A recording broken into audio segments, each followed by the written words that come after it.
নমস্কার। রবীন্দ্র সাহিত্য পাঠে জীবন স্মৃতি থেকে পাঠ চলছে।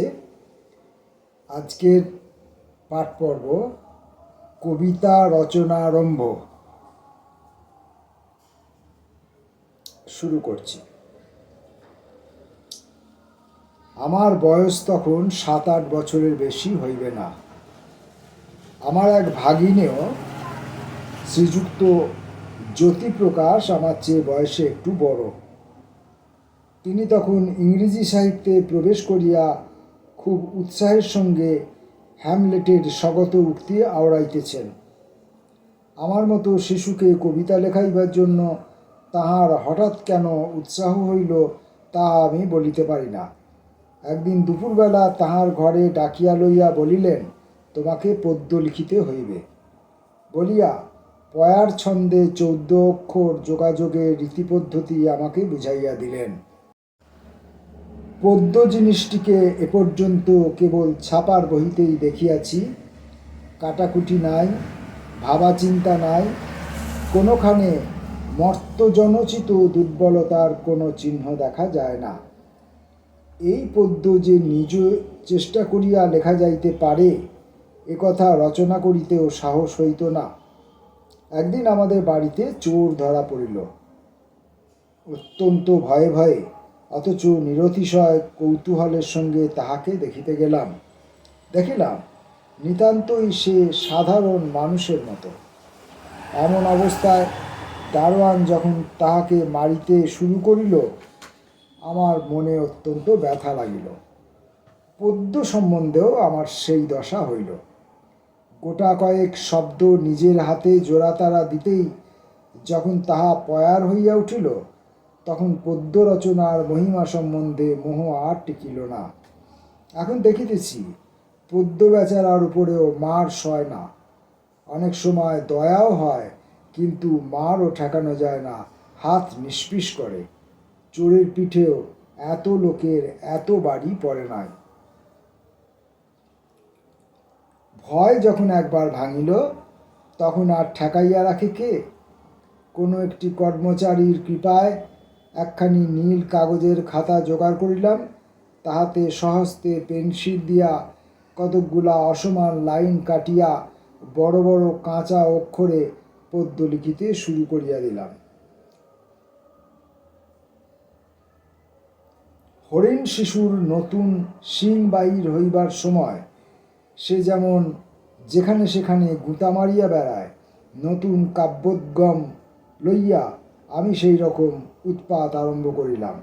বিশেষত আমার দাদা আমার এই সকল রচনায় গর্ব অনুভব করিয়া শ্রোতাগণের উৎসাহে সংসারকে একেবারে অতিষ্ঠ করিয়া তুলিলেন। মনে আছে একদিন একতলায় আমাদের জমিদারি কাছারির আমলাদের কাছে কবিত্ব ঘোষণা করিয়া আমরা দুই বাহির হইয়া আসিতেছি। এমন সময় তখনকার ন্যাশনাল পেপার পত্রের এডিটর শ্রীযুক্ত নবগোপাল মিত্র সবেমাত্র আমাদের বাড়িতে পদার্পণ করিয়াছেন।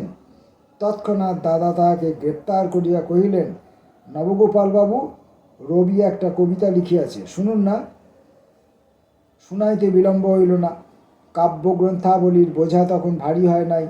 কবিকীর্তি কবির জামার পকেটে পকেটেই তখন অনায়াসে ফেরে। নিজেই তখন লেখক, মুদ্রাকর, প্রকাশক, এই তিনে একে তিন হইয়াছিলাম। কেবল বিজ্ঞাপন দিবার জন্য আমার দাদা আমার সহযোগী ছিলেন। পদ্মের উপর একটা কবিতা লিখিয়াছিলাম, সেটা দেউড়ির সামনেই দাঁড়াইয়া উৎসাহিত উচ্চকণ্ঠে নবগোপাল বাবুকে শুনাইয়া দিলাম।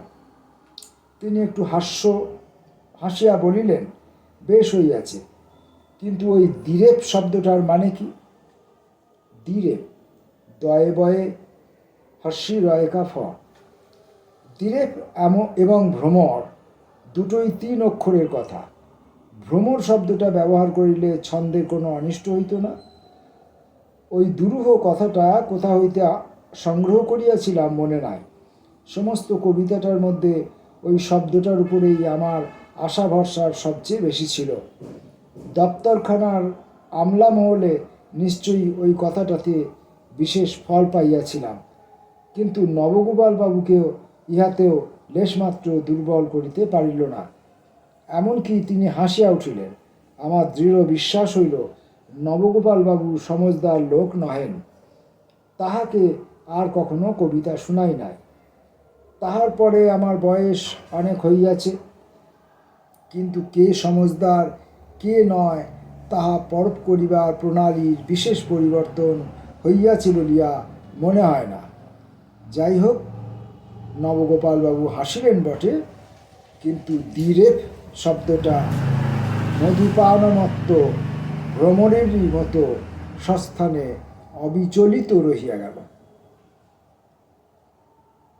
এই হলো রবীন্দ্রনাথ ঠাকুরের শিশু বয়সের প্রথম কবিতা রচনার ইতিহাস, যা তিনি নিজেই লিখেছেন তার জীবন স্মৃতি গ্রন্থে। এ বিষয়ে আমাদের বিশেষ কিছু ব্যক্তিগতভাবে বিশেষ কিছু বলার নেই। পরের দিন নানা বিদ্যার আয়োজন এই শিরোনামে পরের পর্বটি পাঠ করব। আজ এখান পর্যন্তই। নমস্কার।